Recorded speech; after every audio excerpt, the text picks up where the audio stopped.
8:30 now. Yeah.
I've been asked to announce that in honor of daylight savings time, we're giving the latecomers 5 more minutes to get here.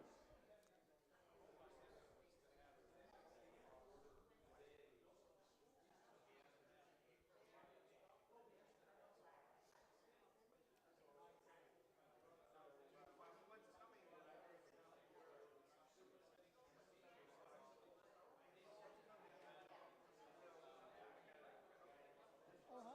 Many years ago, Yeah. I started one of the programs of the Middletown Unity Project.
start of our program. I'll do my part so as not to take off of Dr. Dvir's part. I want to welcome you all to Historic B'nai Jacob Synagogue. We're honored to participate in today's presentation. Our synagogue was founded and built by Jewish immigrants from the area then known as the Pale, in what is now Lithuania. We're told that they settled in Middletown in the late 19th century because they felt comfortable here. They were welcomed here and were able to businesses and educate their children and build the synagogue in 1906. Ecumenical spirit included our shul in its annual distributions of trust income for local houses of worship, brought school children and their parents to visit our shul and learn our history, featured our shul in local newspaper articles, and included our members in many educational and festive programs. Our neighbors watched out for the building when it was vacant, and they helped with mowing the lawn and shoveling the snow. The shul is a school bus stop to this day. Our neighbors worked with us to get our shul on the National Register of Historic Places in 1985 so that it would not be gobbled up by a commercial redevelopment project. And still, today, even in such a place, we have security guards here for today's program because we have seen or heard how things may be brought from afar, mindful from our recent celebration of Purim, timeless lessons from the book of Esther of the victory of love, prayer and dedication, information and resistance over hate, intolerance, and suspicion. Students and faculty members from the nearby Penn State Harrisburg campus and from the Penn State Medical School in Hershey have contributed to the life of our shul for many years, including the faculty members and their students who got the shul its National Register status, those who have led our congregation, and those who have helped bring today's program to you. I want to thank Dr. Edward Beck, one former Penn State faculty member, for his ideas for and writing the grant that was awarded to support today's program and chairing our shul's committee to bring the program to you today. I also want to thank Dr. Alana Delaney, our shul's coordinator for the program, for her work in bringing today's program to you. And I also want to thank the Jewish Community Foundation of Central Pennsylvania and the Lipset Philanthropic Fund for sponsoring today's program. And of course, our thanks to Professor Boaz Dvir, our speaker today, for the important work he is doing and will be speaking about today, and whom I have the honor to introduce to you. Boaz Dvir is an assistant professor at Penn State's College of Communications Department of Journalism, where he also directs the Hamill Family Human Rights Initiative and the Holocaust, Genocide, and Human Rights Education Initiative in partnership with the Pennsylvania Department of Education to provide K-12 teachers with materials and skills to teach difficult topics. Professor Dvir is an award-winning filmmaker who tells stories of ordinary people who transform into trailblazers. His films have been distributed by PBS, Hulu, Amazon Prime, The New York Times, and others. Lifetime and Investigation Discovery have incorporated footage from his documentaries into their programs. He's also received a Lilly Endowment Grant to research spiritual aspects of the Holocaust. Professor Dvir wrote a syllabus on multimedia journalism ethics for Harvard University's Kennedy School. He also wrote a chapter for Homegrown in Florida, an anthology that includes childhood stories by Tom Petty and others. And he created a documentary short about PALS, which helped that nonprofit, which aids troubled teens, receive an official nomination for a Nobel Peace Prize and raise hundreds of thousands of dollars in grants. And of course, you can read a lot more about Professor Dvir on the internet. He will be speaking today on the need for Holocaust education in an era of rising anti-Semitism. After the presentation, there will be some time for you to ask questions and answers. And we are also requesting that before you leave, you fill out a short evaluation program, which will be available at the end of the program. And of course, after the program, we invite you all to come downstairs to enjoy some refreshments. Now, please welcome with me Professor Boaz Dvir.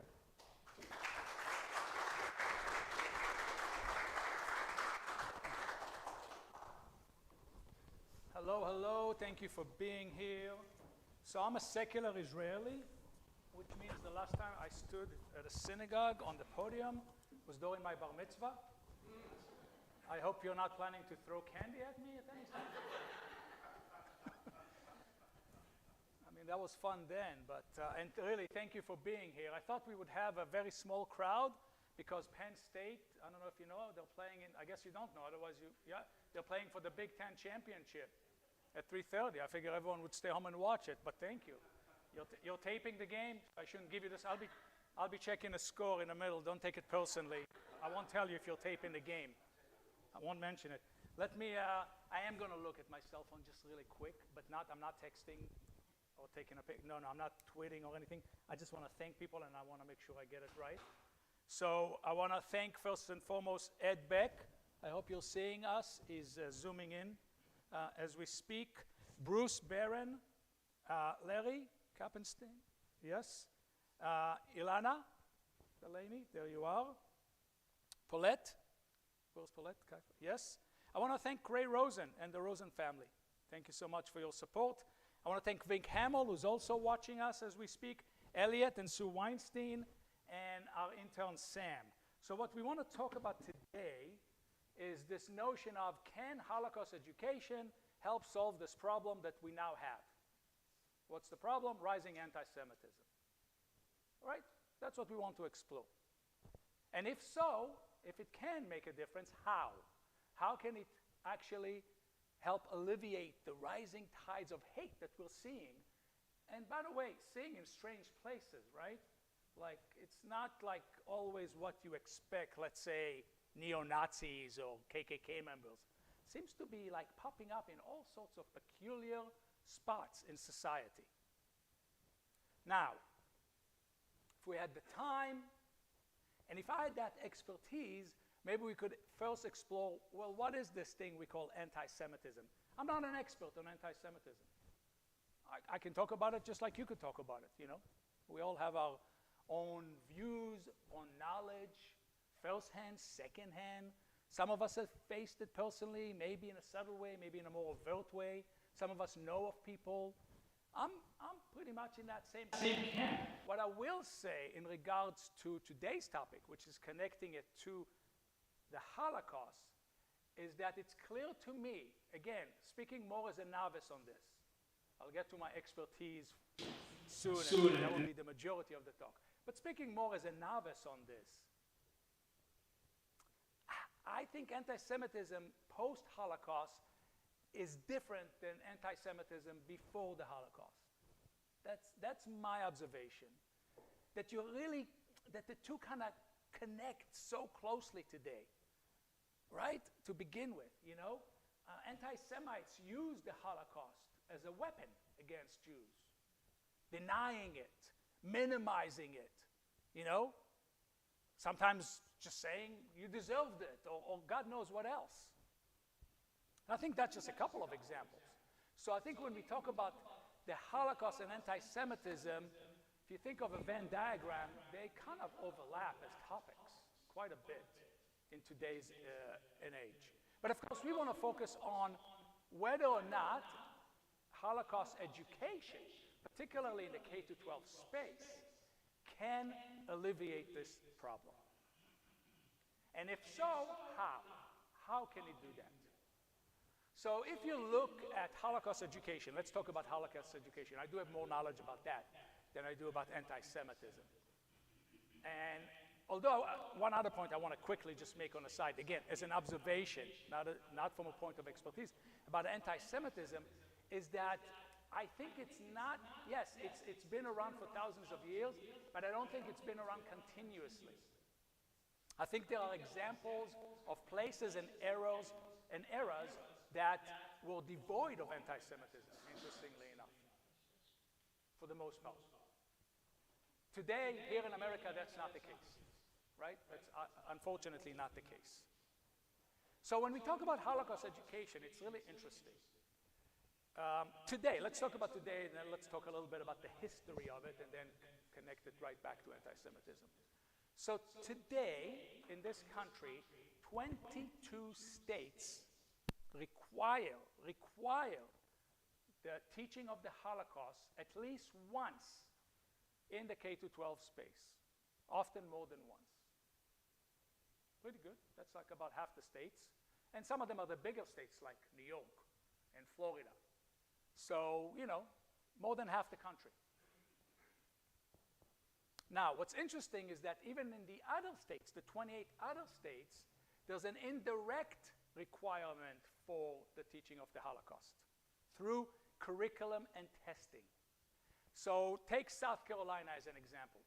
This summer, our initiative from Penn State, the one I direct, is going to begin a training program for teachers in South Carolina. They do not have a Holocaust education requirement directly, embedded into their system by their legislature, much like these other 22 other states that said, this is the law and you must follow it. But they still have to teach the Holocaust, and it begins in the 5th grade. The 5th grade curriculum in South Carolina requires the teaching of the Holocaust.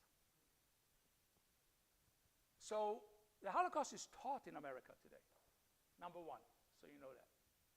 It is taught in America today. Number two, it's been taught for a long time. It started in the early 70s. I'm talking about the K-12 space. I'm not talking about the college level or programming that you see from museums and other institutions, which are great. We have great museums. I'm not talking about that. I'm talking about in the K-12 system, you have Holocaust education in every state today, and it's been around since the 70s. And it's not just public schools. Just before we launched this initiative in 2019, just before it, just as the idea was percolating, I did a Holocaust program at a Catholic school outside of Philadelphia. Just as a quick example. And the students were just so engaged and so thoughtful. It was really a great experience for me. So it's taught everywhere. It's been taught since the 70s. Now, the Holocaust is obviously a very complex topic to teach, very complex. And there are certainly controversies within it, which I can name if we have time, might be interesting. But the idea of a district teaching the Holocaust is not controversial. I do not know of a single instance in this country where a school board was asked to stop teaching the Holocaust. I don't know of such a case. It may exist, but it's not something that's prevalent. On the other hand, there are other difficult topics where we see that kind of controversy all the time, for years now. For years, and it's still going on. You want to try to teach gender today, in some districts, good luck. Some parents may storm the school board, may they're protesting. And I'm talking gender or evolution or some simple topic, or even slavery. And then, of course, there are topics that forget about it. I mean, there's a riot, of course. And by the way, I don't necessarily say they're wrong to be upset, like critical race theory, which should not be taught in a K-12 space, belongs as a theory in graduate school. So you have all these other topics that people are up in arms about. They're really upset. They're really, they will not have it. That's not the case with the Holocaust. There doesn't seem to be an uproar about it. It's being taught. It's being taught. It's being embraced. Okay? So, on a simplistic level, the next question should be, well, if that's the case, why is there rising anti-Semitism, if indeed the two are connected? And this is where there's debate. This is where there's debate around this topic. The debate is, does Holocaust education really alleviate, really remedy the issue of anti-Semitism? Are we seeing that? Some people say yes. Yes, it can. Others say no. Some are in the middle. Some say it depends. Some say it depends. I'm in that camp. The initiative is in that camp. We believe that it can. but has to be done right. And we'll talk a lot about how do you do it right and what are some of the issues. But before I get there, I want to continue talking about Holocaust education. Besides the fact that it's been taught since the 70s throughout the country in every state, still being taught today, really embraced by teachers and students. Besides all that, you got to remember that the Holocaust benefits from other support systems that are lacking for many other difficult topics. We have, for instance, hundreds, not dozens, hundreds of incredible, truly excellent teacher training programs around the country. The Shaw Foundation does it, the U.S. Holocaust Memorial Museum does it, Classroom Without Borders does it, and on and on and on and on, all these groups. And these trainings, anyone ever been to one of these trainings that they do? Oh, you've been. So I don't have, amazing stuff, right? And they really do it so beautifully. I mean, you know, they might bring you to D.C. to spend time at the museum there for a week or two and really bring some great lecturers and give you amazing material. They might fly you to Poland to visit the camps or to Israel to visit Yad Vashem. They do amazing stuff, right? And then on top of that, the Holocaust also has great museums connected to it. Some of the best museums around. By the way, some great technology. Some of the best augmented reality and virtual reality teaching tools that exist today exist within the Holocaust realm. I was blown away when I visited the Shoah Foundation's office. It's not an office, it's a big space on the University of Southern California campus. Ilana, were you ever there? Because you're from San Diego. You visit? Yeah, it's terrific. And you get to sit in one of their cubicles. You get to sit and interview like you're talking, like I'm talking to you, a Holocaust survivor. He's not there, but you just picked him from, you know, a menu of Holocaust survivors, and you can converse with him. It's his image projected onto a screen, and he's able to answer you. It's amazing. Like you ask a question freely, and the AI already programmed the answers, and he's conversing with you. It's incredible. So while we at the initiative believe that, yes, the effective instruction of the Holocaust can make a difference, we also have to recognize at the same time that it has not met its potential. When you add it all up, including the billions of dollars that have been spent on Holocaust education, billions of dollars, a lot of it from very generous Jewish people who've donated, but also from government sources and foundations and grants and you name it, right? When you add all that up, when you look at the amazing, truly remarkable source material that we have around the Holocaust, incredible books, right? Like Primo Levi and Elie Wiesel and Anne Frank, and these are just three of hundreds of incredible examples, and just mind-blowing films and documentaries. Even Schindler's List, which I think is quite a remarkable movie, actually. I actually think it's a really remarkable movie, among many others. When you add it all up, we should be talking about golfing today or basketball, not anti-Semitism, right? What it should have added up to since the 70s, we should be seeing results.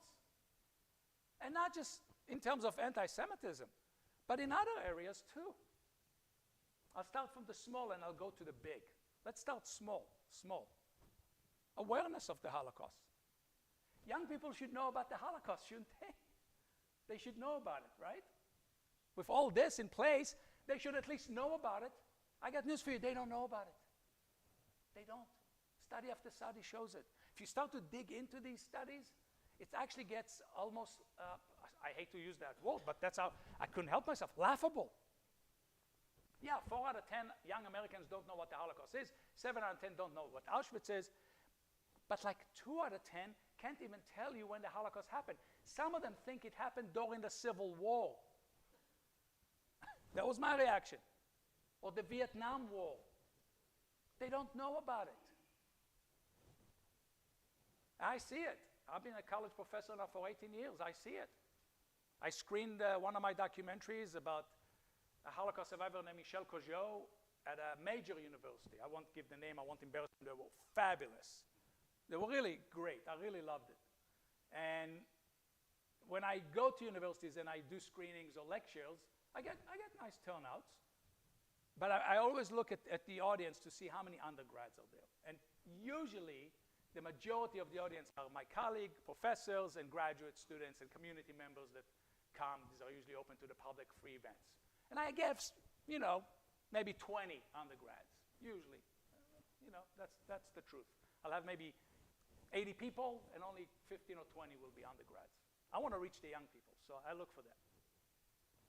This time at this major university, there were 100 people there, and about, I would say, 75, 80 of them easily were undergrads. It was just packed with undergrads. I don't know what they did. I think they gave them extra credit or pizza or something. I don't know how they did it. I should have really asked, because it was really, they did very well. And after this screening, it's a long film. It's almost 2 hours, and the Q&A went on for more than an hour. Then there's a long line of students talking to me, and at the very, very tail end of this is like we're getting past 11 o'clock at night, are these two clearly freshmen. How do I know they're freshmen? 18 years in college, I know freshmen when I see them. And they're sheepishly approaching me, and they say to me, "We didn't know about this." I go, "Don't feel bad. Even Holocaust scholars have never heard of Michel Courgeot. That's why I made the documentary. How many of you ever heard of Michel Courgeot?" No, that's the point. They go, "No. We've never heard about any of this." I came face to face with two students at a major US university, highly ranked, who literally have not even heard the term Holocaust, knew nothing about it. Now, this is a small example of the problem. I'll jump right to the big problem. What's our rallying cry around Holocaust education? It's not just to, raise awareness. It's not just to reduce anti-Semitism. What's the big rallying cry? Never forget, but also never again. Never forget, yes, but also never again. Has that happened? Is it really, is it true? Never again? No. How about, sadly, again, and again, and again, and again?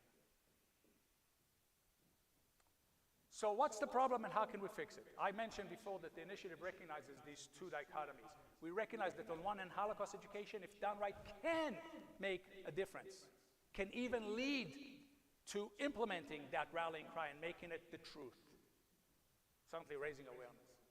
But we also recognize that there's a problem.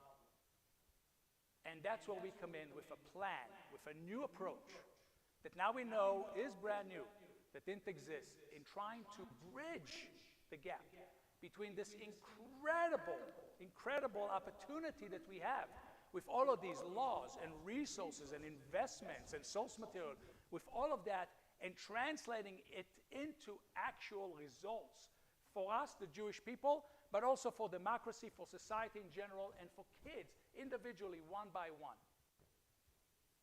And we think we figured it out. We don't know for sure, but so far so good. We're finishing up our second year, and as a Research One university at Penn State, we study everything in a very scholarly fashion, very scientific manner. And the data we've collected so far shows that it's working. Actually, working better than we ever expected at this stage. So here's what we do. I'll describe what we do, and I'll describe how it differs from what's being done in traditional Holocaust education, plus in traditional professional development. How many are aware of professional development for teachers, that structure? Do you know much about that? A little bit. Okay, most of you don't. So every industry has professional development, right? I know that even as a professor, I see some professional development emails coming in. Sometimes I tell myself, I should go do that. I've never done it. In 18 and a half years, I've not done one. Not one. I mean, I've done the required, like sexual harassment training online. I do the bare minimum, and like everybody else, I pass, hopefully, and I get my certificate, and that's it. But I've never voluntarily went to one of these. I've never done that.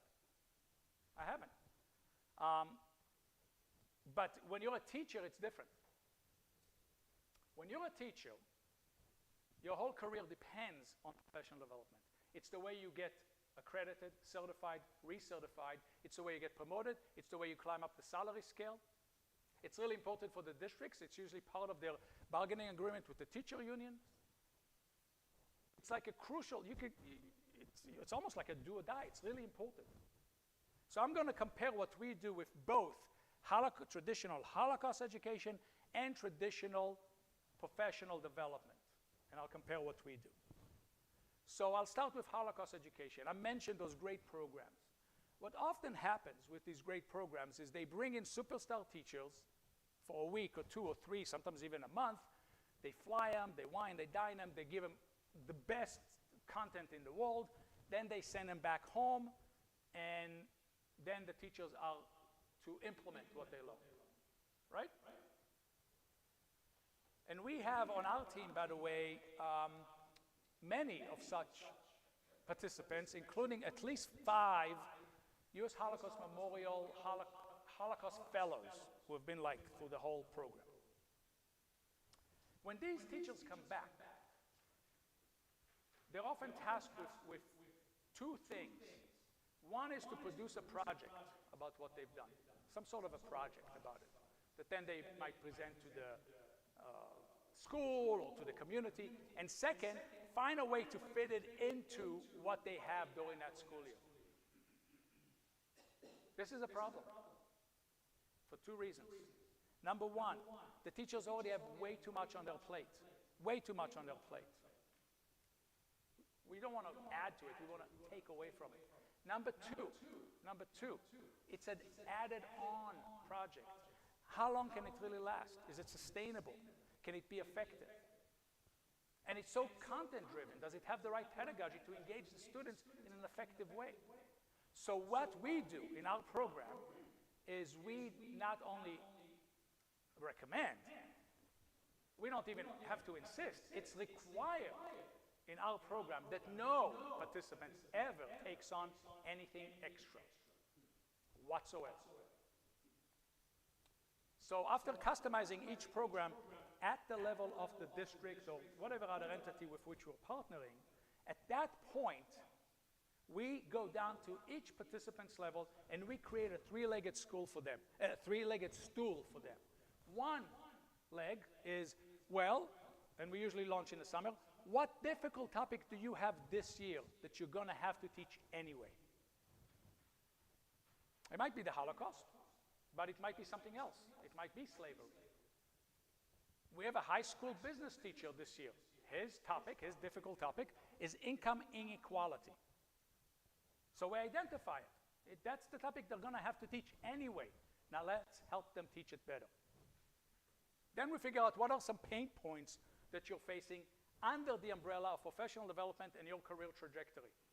Maybe they have to prepare for an evaluation. Maybe they're going up for accreditation.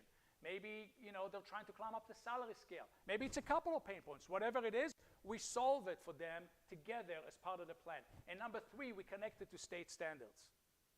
Because that's what drives education, right? State standards, meeting them, passing tests, graduating, moving on to the next level, going to college. I mean, this is what drives it. So let's connect it to it right away, right from the start. And with that 3-legged stool, then the teacher embarks on her journey.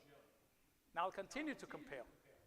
In traditional professional development, what you have is mostly, not always, but often, for-profit companies, but even when they're not for-profit, they operate much in the same manner, swooping into a district or a school, sometimes maybe even more than one district, sometimes they have regional, and delivering a lecture to them. Now, that lecture is cookie cutter. It's being attended by hundreds of teachers. Let's take, though, the best case scenario, which is rare. Let's take the 5 to 10%, in which case that lecture happens to be really relevant to them, because most of them it's not that relevant, even if it's great. Some of those lectures are great. But I'm talking about their relevancy, not their quality. Although, by the way, some of their quality is sometimes mediocre too. But let's say that it's great and relevant. Still doesn't do much. because it's just a lecture. There's no accountability, there's no support mechanism, there's no follow-up, there's no classroom application. And let me ask you a question. Shouldn't professional development for teachers be all about classroom application? What else should it be about? Why are we wasting taxpayer money unless it's going to help the students? Right? And so we flip that model. We make it a classroom application program from day one. Our program is nothing but implementation. That's it. It's implementation, implementation, implementation. Just like in real estate, it's location, location, location. Same idea. That's what we do. And so from day one, our participants are action planning. Action planning for their year. Lesson planning, writing lesson plans, and starting to collect data, starting to look at content, because often they think they have the content, and we're not there to provide the content. We're there to provide a pedagogy. But through our pedagogy, they start to understand, some of the curated content that I thought was so perfect may not be so perfect, right? And so they start to look for better content and a new way of engaging. Now I'm going to completely venture off comparing ourselves to traditional models of education in Holocaust and in traditional professional development, and tell you more about our program and what we do, and why it's effective and why it does have a chance to turn the instruction of difficult topics into societal transformation that we believe can, in time, uproot hate. Number one, we have a very long horizon, very long horizon. We're not thinking, next month, next year. We're thinking 10, 15, 20 years down the road. We all want faster solutions, I understand. Antisemitism is rising now. Polarization is happening today. But these short-term solutions just don't work. It has to be very long-term. It has to begin with kids. I'm often asked, why don't you do this with college students? I mean, I teach college students. Why don't you do this with college students, right? Been asked that many times. And not always so politely either. And I give them the blunt answer. It's too late. It's too late. Heck, I'm starting to think, how can we do this work? Yeah, how can the Holocaust Education Initiative get into preschool, maybe, 2-year-olds, 3-year-olds. I'm not kidding. The younger, the better. Not that we teach them about Auschwitz. That's not it, right? It's customized. It's appropriate. All of our training is done through 2 lenses. And I'll describe the model that we use, the professional development model that we use in a second. All of it's done through 2 lenses, one of which is a trauma-informed lens, which means we equipped our participants with the ability to identify and cope with trauma among their students, to avoid triggering trauma, which can be done. You can trigger trauma if you show the wrong film, the wrong images, use the wrong language with the wrong group of students. And trauma can come out in various ways, by the way. It's not always what we think of.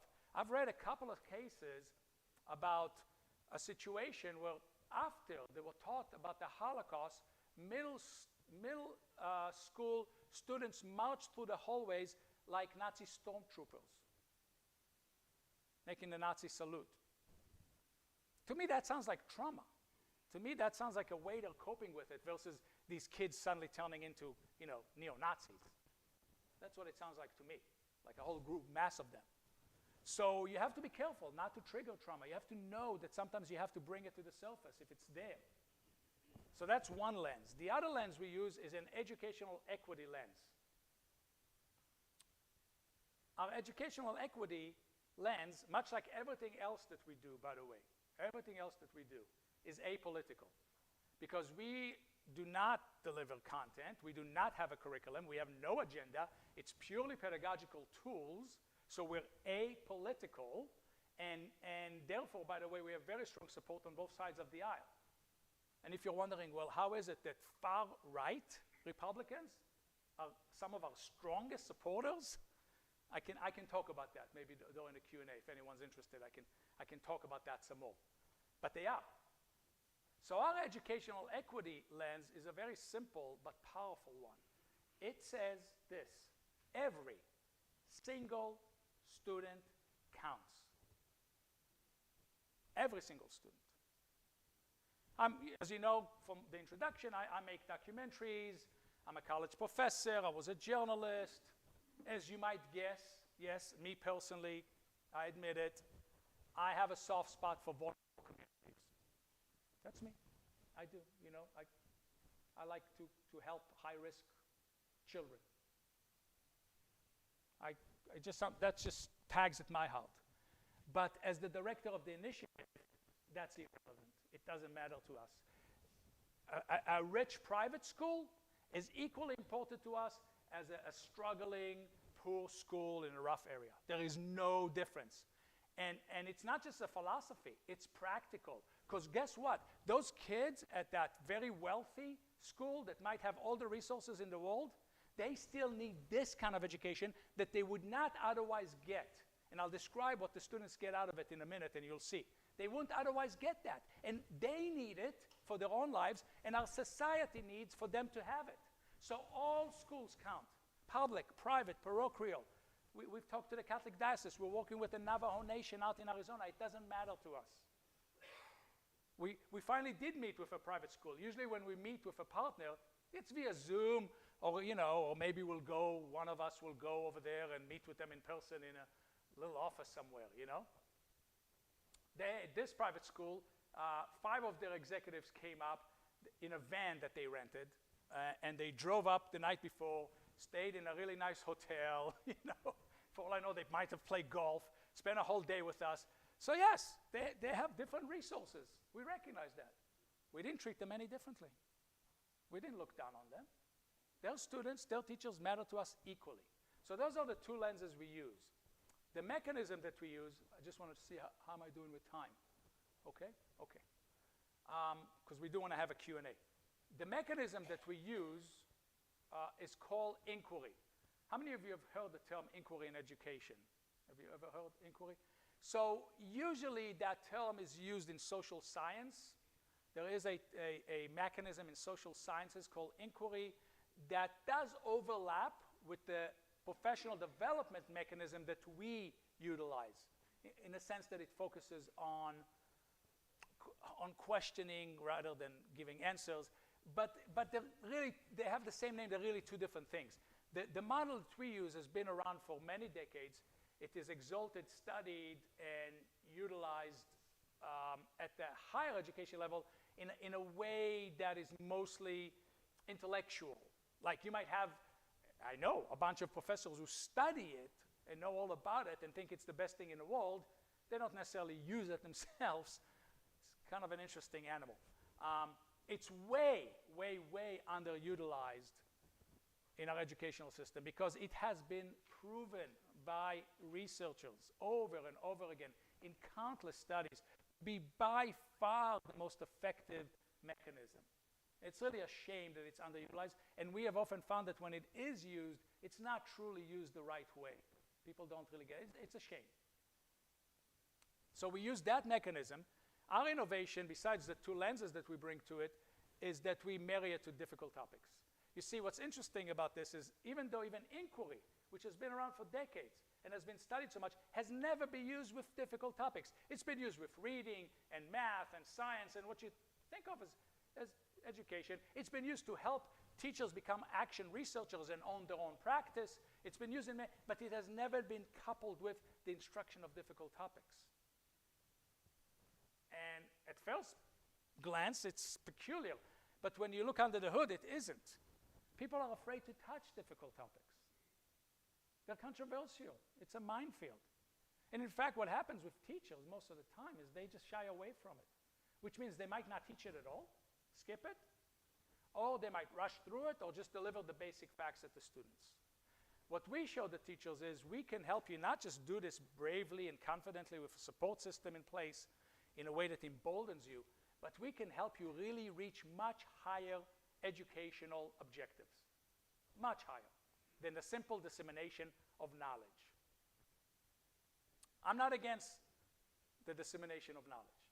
I was a journalist for 15 years. I still teach journalism. I've been teaching journalism for 18 years. I'm all about, yes, please, knowledge, facts. Believe me, I'm all for it. I don't know that that's where the problem lies with our society right now, lack of knowledge. I think we all have a lot of knowledge. You can access it now. just, right? And now there's AI that can help you kind of figure out and sort through that knowledge. I mean, it's just endless. So, I mean, there's criticism of our educational system, the K-12. I think some of it's merited. I'm not sure that it's because it doesn't generate enough knowledge. Because, for all the criticism we have of the K-12 system, how bad could it be if at the same time we here in this country have by far, without a doubt, and there's no question about it, the best economy in the world? Does anyone question for a minute that the United States has the best economy in the world? It's not perfect, I get that. And maybe there's a recession coming, but still, what economy even comes close to the American economy? No, China? I don't think so. No. That's what we were threatening. No. What, France? Who? What? No. Canada? I mean, no. By far the best economy in the world, right? By far the best universities in the world. By far the best companies in the world, right? Apple and Google and Microsoft. I mean, we can go on and on and on. So they must be doing something right on the knowledge side. We believe where we can be helpful and where we can uproot hate and we can solidify our democracy and get rid of this polarization that we're seeing is by helping teachers understand that when they effectively teach difficult topics, they can aim higher. Go beyond the facts. Go beyond the facts and instill in the students insight into the human condition. You know what happens in K-12? You all remember, right? You might cram for a test and maybe even ace it, and the next day all that knowledge is gone from your head. Most of what they taught me, I don't remember from K-12. Right? The skills have stayed with me, but the knowledge, I mean, the skills like reading, yeah, okay, thankfully writing, some math, not a lot. A little, enough to balance the checkbook once in a while, that's about it. And do budgets for the initiative, yes, that too now. So strengthening my math skills as a result. But knowledge, fleeting, very fleeting. Insight stays with you. And then we work with the teachers on contextualizing it for the here and now, to take those lessons from the past and making them relevant for today. Because guess what? Many of these difficult topics that have to do with historical events are quite peculiar to our kids. And to ourselves probably too. I mean, besides being horrified every time I read about the Holocaust, and I'm not an expert on the Holocaust, I'm a student of the Holocaust. I read about the Holocaust, I study it. I don't know how anyone can ever be an expert. Every day I learn something new about it. It's mind-blowing. But one of my feelings that I walk away with on almost a daily basis is it feels like it happened on a different planet. Like, what is that? Is that likely to happen here like that? I don't think so. I don't want to say it's 0 chance. It's 1 in a trillion, right?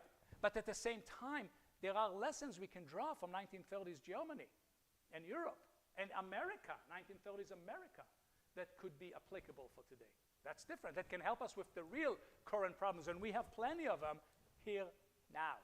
So we work with them on that. We also work with the teachers on instilling skills in those students, life skills, critical thinking, active listening, empathy. These are valuable skills that will serve the students really well and serve society really well in the future. They're also the kind of skill sets that let the students know, oh, what you're learning now is applicable today. A lot of education in K-12 is very future-oriented. Maybe if you do well in biology, maybe one day you'll be a doctor, right? Maybe if you do well in math, maybe one day you'll be an accountant, I mean, it's true for everything there. Even if you're playing football, maybe one day you'll get to play football in college. It's very future-oriented.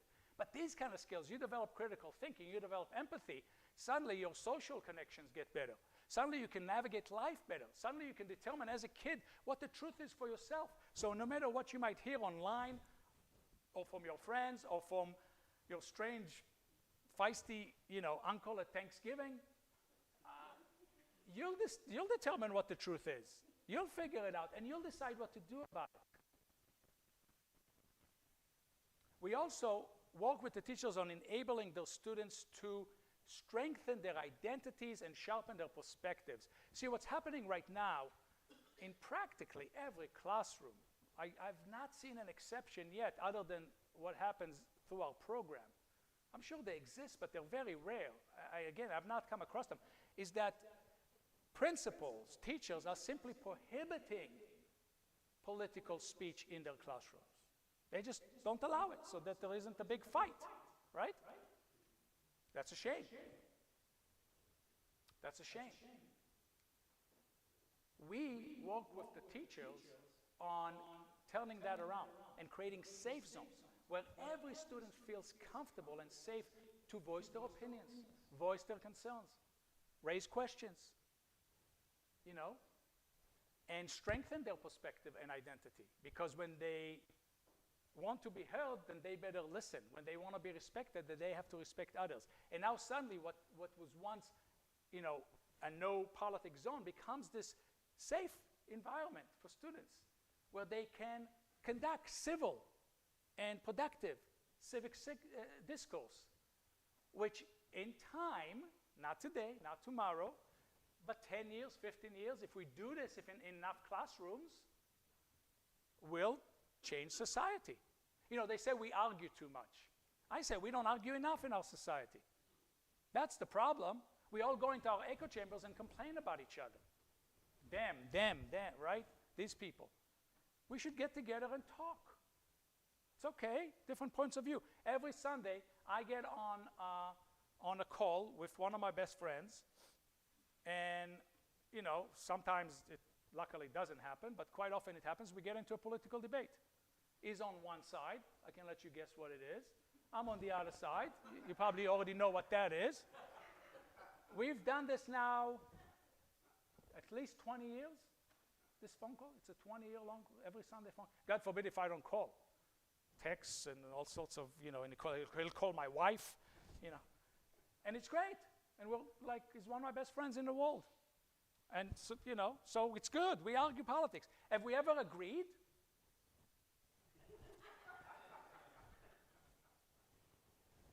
I don't think once. I really don't think even one time. It doesn't matter. It's great. He challenges me. He makes me rethink things or figure out how to, defend it better. Or he might throw a fact at me that I didn't know that later I check. Sometimes it's not such a fact, but, that could be my own bias. Who knows? No, I'm not going to vote for Trump. I'll just say that, okay? In case you're wondering. I'm not voting for Trump. I'll give it away. I'm not a Trump supporter. So anyway,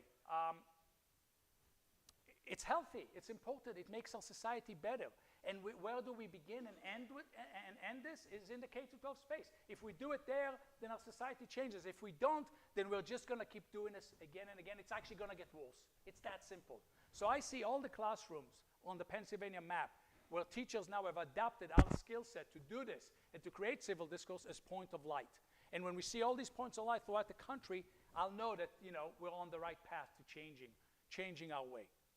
And getting rid of polarization, not of disagreements. We're always going to disagree, but we'll do it in a better way.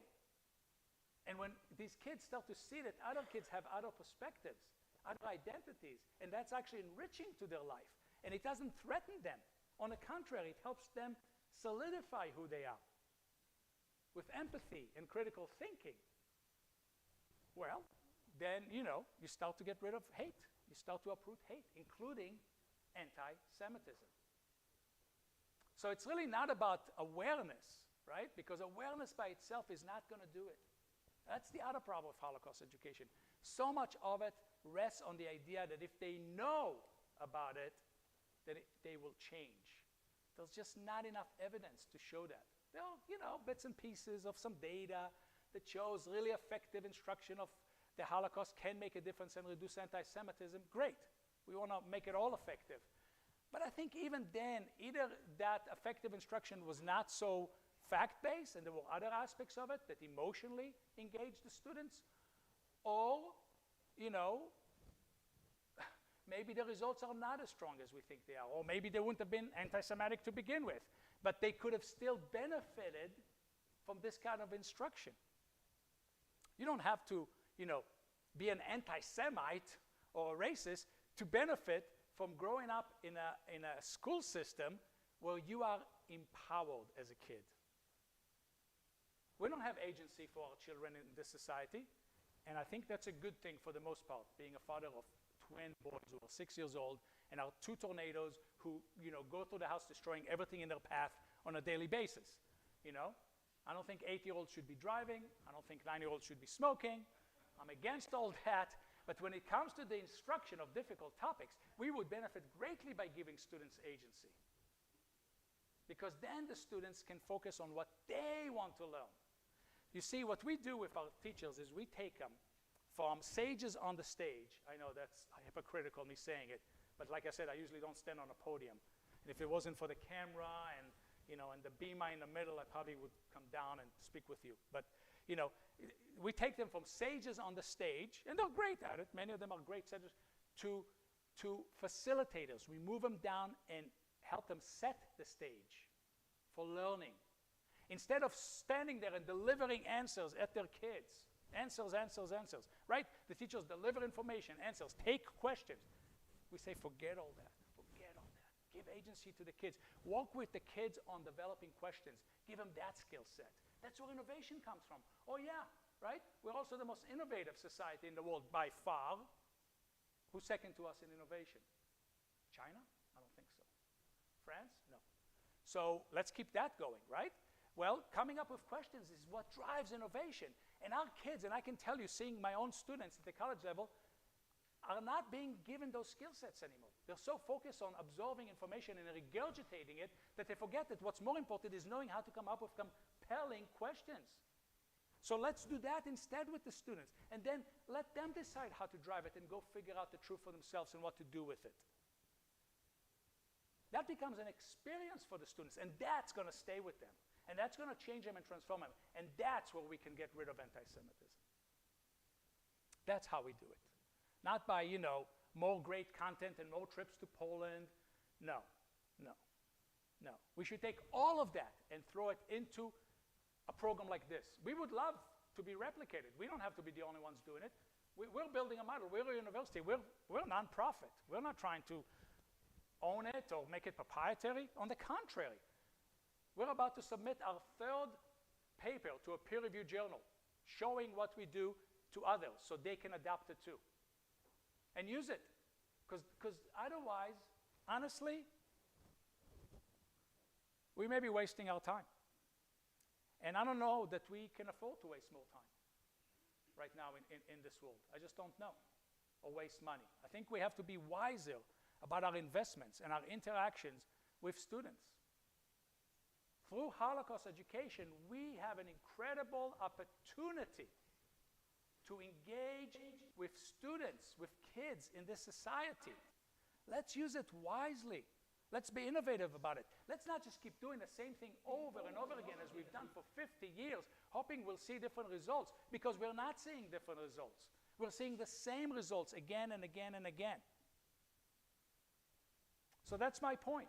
Can Holocaust education alleviate anti-Semitism? Yes.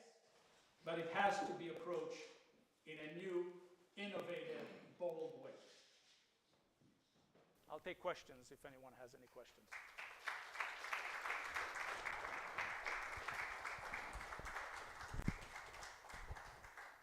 Yeah. When you say an inquiry model of education, do you have age-appropriate source material and then have the teacher facilitate questions, or what exactly do you mean by that? So inquiry, and I described some aspects of it, is a professional development model that enables educators to become action researchers of their own practice. So they examine their practice, they try new ways of approaching it, and they collect data and analyze that data, share that data. They also are guided to shifting their mindset from someone who lectures to someone who creates learning opportunities. To someone who controls, to someone who shifts the control to the students. To someone who focuses on answers, to someone who focuses on coming up with questions. To someone who says, this is it, to someone who says, there's different ways to look at this. It's not always so simple, right? So it's a whole different way. And teachers, for them, it's like, and it's not just in the United States. They teach this way in Europe. They teach this way in Israel. I mean, very much teachers deliver information. So it's a whole radical way of doing things. That's mostly what it is. inquiry. It's not, now through that, as they now start to develop new kinds of lesson plans, of course they often have to bring in content. But now they look at content very differently. We also give them the tools to curate content better. So it is more age appropriate, so it doesn't trigger trauma. So it can be more part of a journey for the students rather than a set of facts.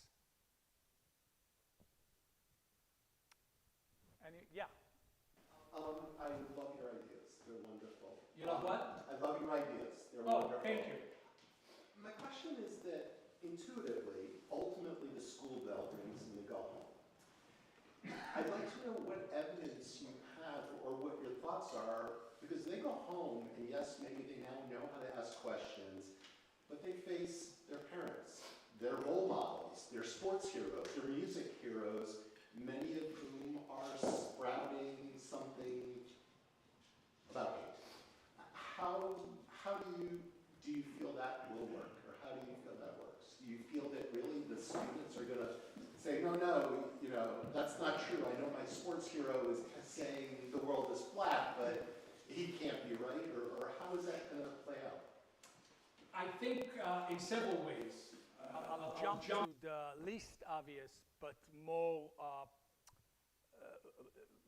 more encompassing way first, and then I'll go down to the more, I'll go to the macro, and then I'll go to the macro.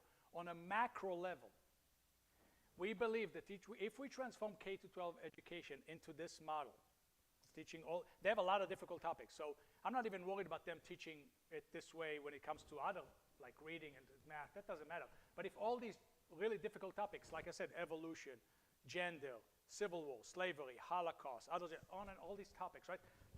Excuse me, not to mention topics that come up in the news, like school shootings and COVID, right?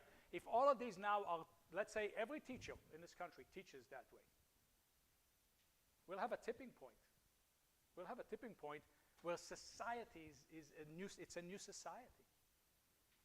That's on the macro level. On the micro level, back to that individual student going back home, I don't know. It really depends. It depends. You know, where are they in the journey that they're taking? How many times have they done it? What age are they? What kind of hate are they being given? It could be that it's very overt, it's easier. Like, you know, if they go home, if they're a 10th grader and they've done this a couple times, and now they're exploring the Holocaust, but they're doing it in a new way where they decide what to explore, and they go home and they mention it to their parents, and the father says, oh, the Holocaust didn't happen.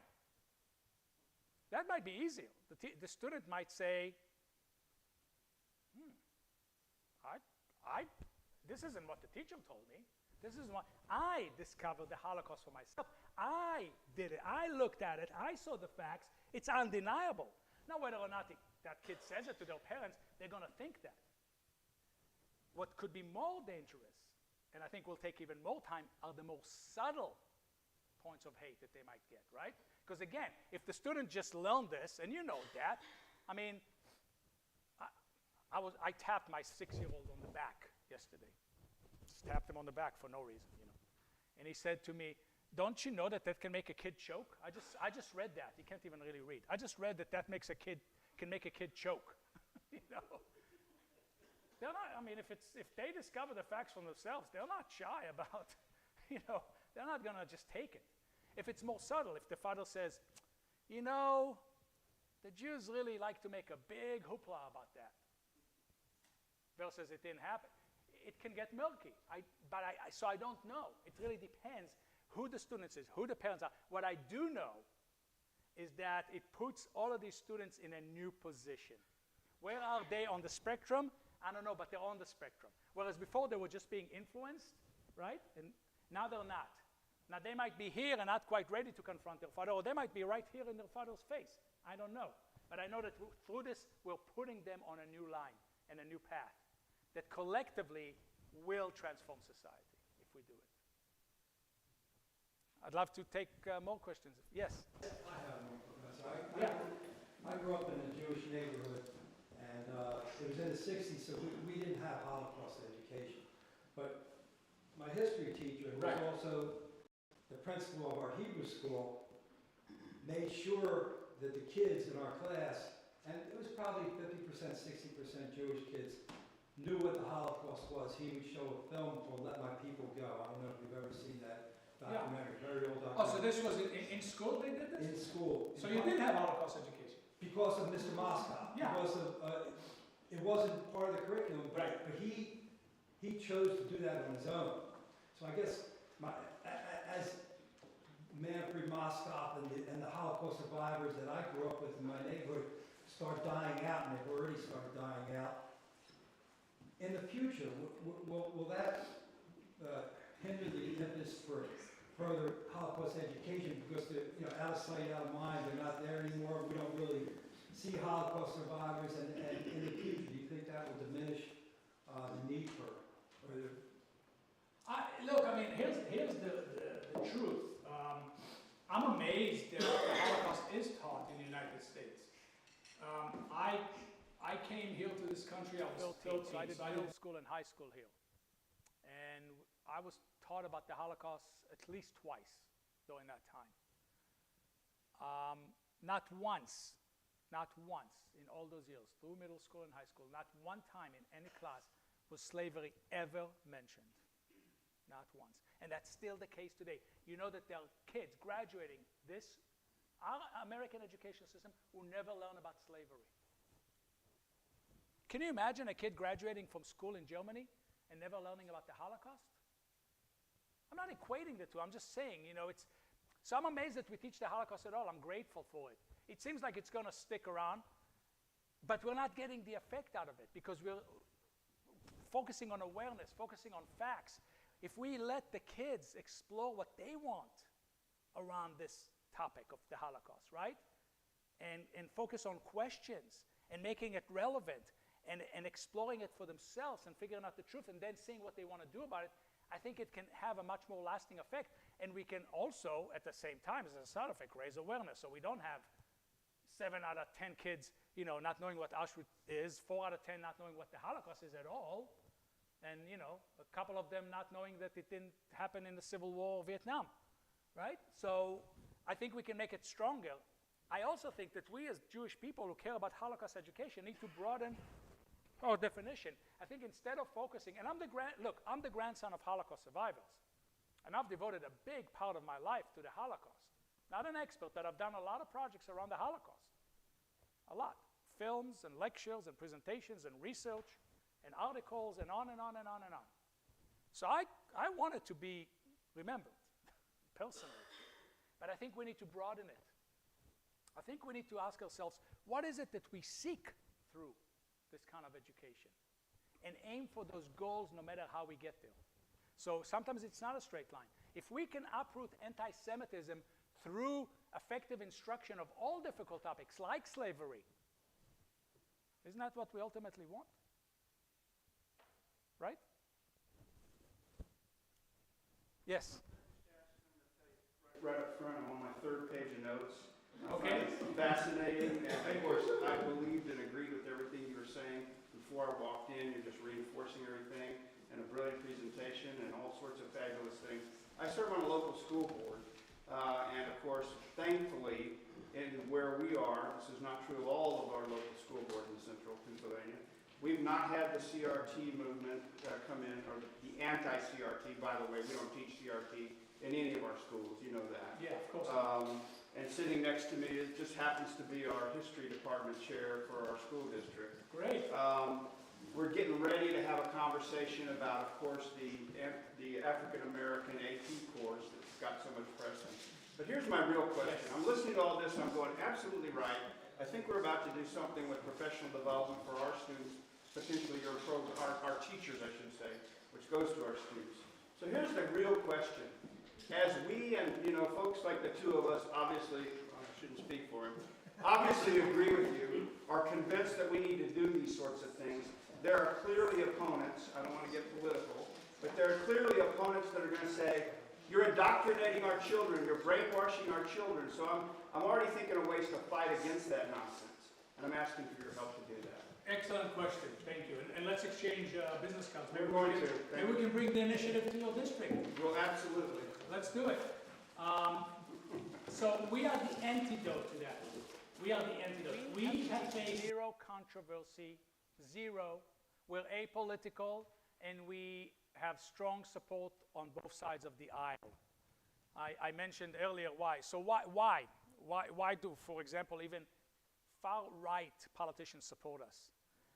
Several reasons. We actually meet a lot of, let's say, Republican objectives, such as professional development is an $18 billion industry in this country. And I have spoken to many hundreds of teachers about this myself, and have spoken to others who have themselves spoken to hundreds of teachers about this. And the most I've ever gotten, the highest evaluation I've ever gotten of existing professional development out of a teacher is mediocre. That's the best you're going to get. Most of them think it's a waste. So we are wasting time and money. Republicans hate waste. We are disrupting a professional development industry that is in dire need of disruption. So that's one. Second, we provide local control. It is that every one of our programs, like if we did this with your district, what is the name of your district, sir? Carlisle. Okay, so if we teamed up with Carlisle, we would actually customize the program to begin with at that level.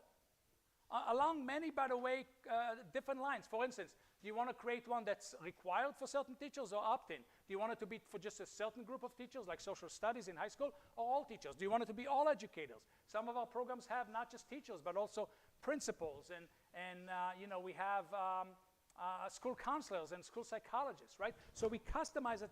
It gives local control, which is what Republicans like. And we do not bring any content, any curriculum, any agenda, any indoctrination of any kind. Simply pedagogical tool. We make education stronger, better, more effective, and it helps the kids. Classroom application for the teachers and for the students. That's why the Catholic diocese is just as interested in our training as the Navajo Nation is, because we give them the tools to amplify their values. Now, you might say, well, what if it's values you don't agree with? Then we won't team up with them. If there's an entity that practices values that really we're opposed to do, we think are bad, we just won't work with them. So no, we would not work with, you know, a neo-Nazi organization, probably, right? But in terms of amplifying anybody else's, and that's why we're the antidote to that. We can be pointed to and say, we're keeping out this kind of stuff by bringing this in. So let's exchange cards and talk about teaming up. We'd love to come help you.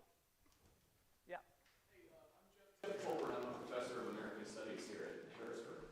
Oh, cool. At Penn State, Harrisburg? Yeah. Awesome. Yeah, nice to meet you. Nice to meet you. I loved your talk. Thank you. I just wanted to say on the topic of critical race theory, I think there's a lot of misinformation flying around about what that term means. Sure. And critical race theory refers to the recognition of structural injustices that are designed, built into societies to keep people in positions of disempowerment. And many of the things that critical race theory, which is a problematic term that is often applied from without, addresses, also affect Jewish people very directly. So actually what you're describing, this intersectional approach that focuses not only on Holocaust education, which is critically, vitally important, obviously, but also on issues like slavery and legacy of racialized violence in the United States. All of that actually is critical race theory. So what you're describing here is doing what critical race supporters are calling for, recognizing the commonalities between oppressed groups and how, rather than pigeonholing one group's experiences, taking an intersectional approach, one which recognizes deep injustices that are at the core of American life, for example, because that's my focus as an American Studies professor, will benefit everyone. We can't have justice as long as injustice remains in one area for one group. So I think I applaud what you're doing. I think it's awesome, and I think it's embracing this kind of intersectional approach that's very encouraging. Yeah, thank you. What I would say is we've avoided educational and political buzzwords as well. There are some that have tried to attach them to us, and we stay away from it, not because we agree or disagree, just because we provide clean, efficient, helpful tools for educators. So we don't even use terms like, a very, very popular term right now is emotional and social learning, for instance. Very big. very much, and a lot of people have tried to convince us to put it into our, we don't, because we want to empower the districts, the partners, the educators, the kids. It's not about us, it's about them. We mean it when we go in. That's how we're able to work with the Navajo Nation. When we started to speak with the Navajo Nation, they said to us, you are wasting your time. Because other universities have tried to work with us, and none has succeeded in all these years, not one. And then they told us, you're really crazy, because what you're trying to do with us is really ambitious. We proposed that we would help train their teachers, the Navajo teachers, on their number one educational goal. Now, to put it in perspective, the Navajo Nation is now sovereign. They have their own Department of Education that's independent. They happen to be in Arizona where we're doing the work. They're in other places too. But they report directly to the federal government, get their funding from them. And their number one goal was to start to incorporate character building into their teaching, which is a lot of what we do, is character building, really, if you had to summarize it. So here we are, a university telling them, we're going to come help you with your number one goal, character. Really? They said, come on, you're wasting your time. We're now setting up our second year with them, and already even talking about a third year. Why? Because we come in with this idea of, you drive it. We are here to learn from you, support you, and we mean it. And that's it. It's genuine. And that's why we're flying. But yes, there are many entry points in the work that's being done that invites everyone in. So just like you see these points that connect to your work, Professor, we've had far-right politicians see the same thing from their perspective. And that's the beauty of it. Right? It really does create a tent that brings everyone in where we can work together. I'd love to see any other questions? Some really great questions so far. Yes, Ilana. Just a quick comment. Thank you so much, Professor Dvir. This was very, very enlightening. And the fact that you and your team is doing such a holy work, you know, working on professional development, working with the students and so on. You have here educators, members of the community, leaders of the community, students, teachers. How can we support you and your team going forward? One thing that folks can do is put us in touch with school districts and other entities, including even, like I said, parochial school, private schools, to see if we can partner with them. Elliot, my friend, set up a talk for me at the Rotary Club in York. What is it, the 16th largest or something in the what? 23rd. Okay, you're dropping in the rankings there. And there was a teacher there. She came to the Rotary Club. She was a teacher there. She connected us to her district. She asked me during a Q&A, can you come in? I said, yes, of course. She connected us to the district. Her district was so eager to get this done. We already customized the plan. They said, can we pay you in advance for next year? Because we want to make sure we nail this down. Because we actually have a waiting list right now.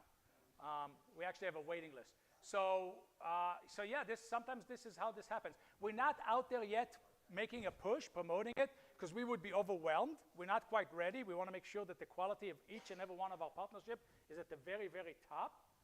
But through these connections, and we are interested in doing some work, for instance, in this area. Paulette and I were talking about us wanting to really come into the Harrisburg area in particular for several reasons.